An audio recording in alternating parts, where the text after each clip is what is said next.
Hoy 19 de abril se celebra el Día Internacional de la Bicicleta, este medio de transporte que cada día gana más adeptos por los beneficios que ofrece. A lo largo del tiempo, el uso de la bicicleta ha dejado de verse como un simple pasatiempo para ser actualmente percibido por la sociedad en el mundo como un medio de transporte eficaz, necesario, de fácil manejo, de ayuda a la salud y el medio ambiente, lo cual se ha traducido en un aumento considerable de personas que recurren a la bici como medio principal para transportarse en su comunidad.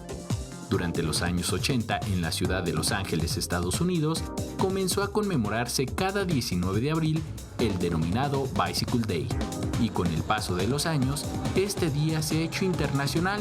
A nivel mundial, países como China e India usan la bicicleta como principal medio de transporte, mientras que en Alemania, Suiza y Holanda diariamente registran un alto índice de viajes en bici. En México, cada vez más personas recorren distancias más grandes en su bicicleta. Enrique Muñiz, 21 Noticias.